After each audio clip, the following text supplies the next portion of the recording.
All right, guys, week 3, big game, Jags-Chargers in Los Angeles. This is going to be a really tough game. This is a really good team, both on offense and defense.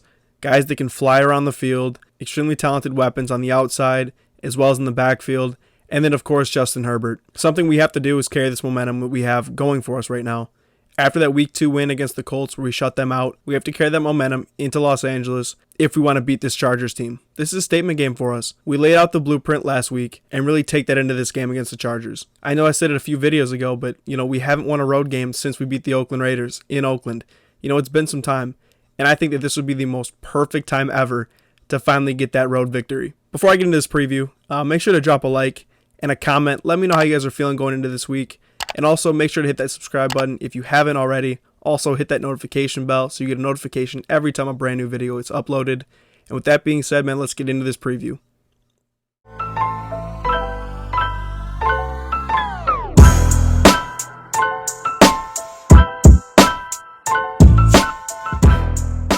As far as injuries are concerned, the Jags are fortunate yet again. We have nobody on the injury report. We are coming in completely healthy.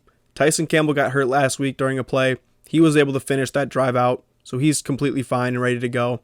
Yeah, so right now, no injuries from our side. Now on the other side, we're playing another banged up team just like last week. The Chargers' a quarterback, Justin Herbert.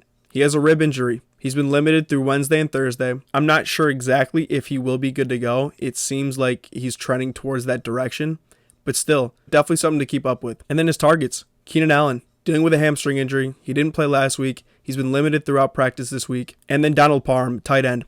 He's also banged up with a hamstring injury, limited as well. So those are definitely two things to keep an eye on going forward. And then on their offensive line, their center and right tackle, arguably their best offensive lineman, Corey Linsley. He didn't practice on Wednesday or Thursday due to a knee injury, so I'm not sure if he's going to be good to go this week. And then their right tackle, Trey Pipkins. He's dealing with a foot injury, and he's been limited on Wednesday and Thursday. And then one of their biggest playmakers on defense, J.C. Jackson, a huge free agent they picked up from the Patriots over this offseason, an absolute ball hawk. He's been dealing with an ankle injury that he re-aggravated recently, and he hasn't practiced the last 2 days, and it doesn't look great. Not positive that he's going to be able to suit up this week, which would be a huge loss for them. The Chargers are an extremely talented football team. On offense, they're high-powered. On defense, they can fly around. They can kill you with pass rush.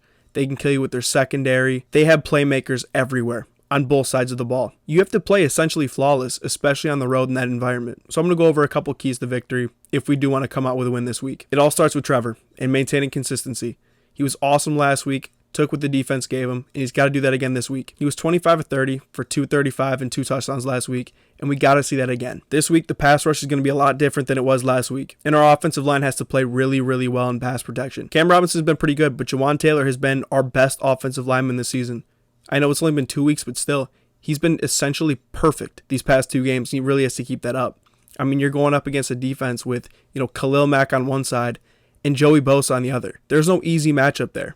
Both of those guys are absolute nightmares in both the run and the pass, as well as Derwin James coming off the edge in certain packages. Our offensive line has to play extremely well and allow Trevor to have time to make reads and be as efficient as he was last week. Another thing we have to do on offense, we have to keep getting our playmakers involved. We got to continue to get Christian Kirk the ball. I'd like to incorporate Travis Etienne more into the passing game. We haven't seen him line up out wide as much as I kind of expected us to, but this is a great week to break that out. Like I said, this defense plays fast. And if we want to be effective, we got to get the ball in our playmakers' hands and let them make plays. And one of the most important things, we cannot set ourselves up on 3rd and long. We just can't do it. Their pass rush is too good with Khalil Mack and Joey Bosa, like I said. In a 3rd and long situation, they're going to pin their ears back and come at us. We cannot afford to commit stupid penalties and put ourselves in those kind of situations. You just can't do it. Not against teams like this. Not only can they shut you out, but they can drop 40 on you. Cannot afford to put ourselves in those situations and shoot ourselves in the foot. Got to do what we did last week with limiting the penalties and not setting ourselves up for a bunch of 3rd and longs. Now on the defensive side of the ball, with Justin Herbert being banged up, you got to stop the run and stop it early. You got to shut down Austin Eckler as quickly as possible and force Justin Herbert to make plays. Justin Herbert's mobility is going to be limited this week. You're going to have a chance to go get him. If we can set ourselves up like we did last week with stopping the run so well and letting our pass rushers get at the quarterback, it's a perfect recipe for success. I believe that we'll be able to do that. We held Jonathan Taylor to 4 yards at halftime last week. If we can put Austin Eckler in a similar situation and get after Justin Herbert, he's not going to be able to escape us. Whether he's declared healthy or not, he's still going to be hurt. He's not going to be able to move nearly as much as he's able to without, the injury. So that gives our pass rushers an opportunity to really make plays. Not only just make plays, but that allows our DBs to make plays as well. Look at last week. Look at that Andre Sisco interception. Look at that Rayshawn Jenkins interception. Look at that Devin Lloyd interception. All forced up front. Also, I know I said it earlier, we have got to continue limiting penalties. We had 13 penalties against the Commanders, down to 3 last week against the Colts. You keep that up and you can win football games. But you cannot do that against good teams. Not like the Chargers, and especially not on the road. And something I'm a bit worried about is Jags teams really struggle to defend running backs in the passing game, especially with screens.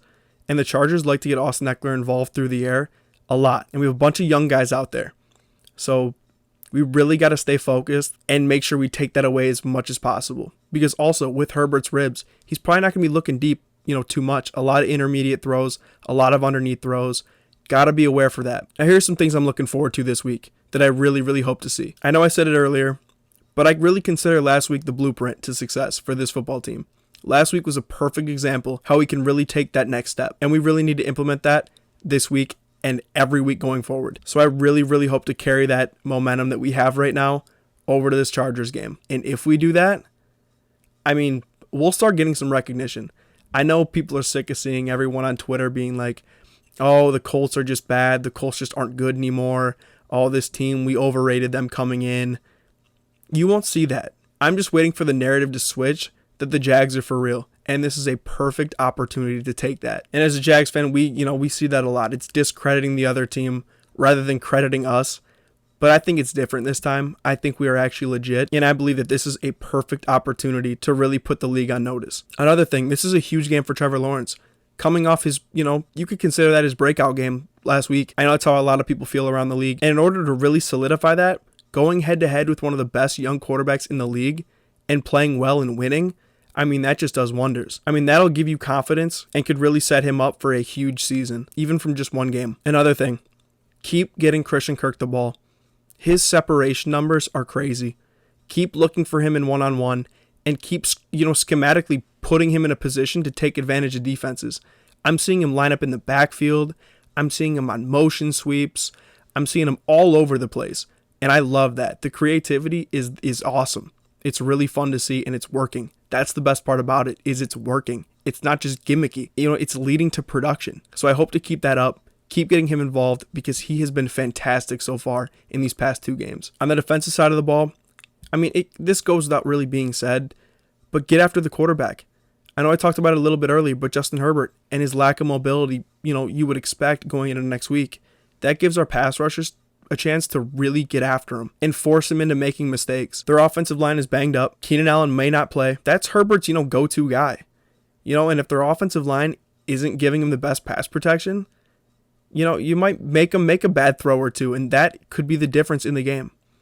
So Josh Allen, keep it up. Trayvon Walker, keep it up. And our rotational guys, just keep doing what you've been doing. And that could really lead to a win. One of the things I also loved from last week is we were 2 for 2 in the red zone. I really want to keep that up, obviously, especially against a team that's, is fully capable of putting up 40, 45, 50 points. Like, they are a high-powered offense. You have to take advantage of every single time you get into that red zone, whether that's scoring touchdowns or hitting our field goals. Seriously, those are huge, and every point matters. I know that's a pretty obvious statement and really goes without being said, but seriously, we have to keep up with the efficiency in the red zone.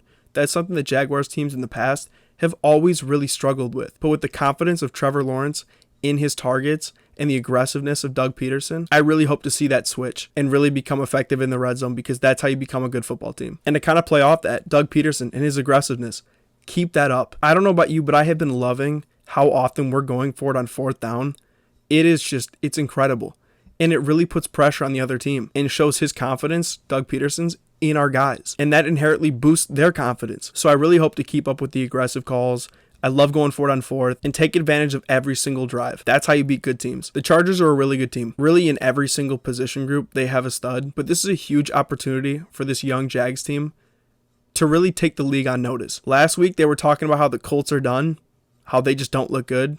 This week, I want to hear that the Jags are legit and they're an actual threat. Maybe not to win the whole thing, but at least give us the credit and talk about us like we're the team to beat in the AFC South, because I personally believe we are at this point. So with that being said, Chargers on the clock, Appreciate you guys watching. Make sure to leave a like, comment, subscription, all that good stuff. I appreciate you guys, and go Jags.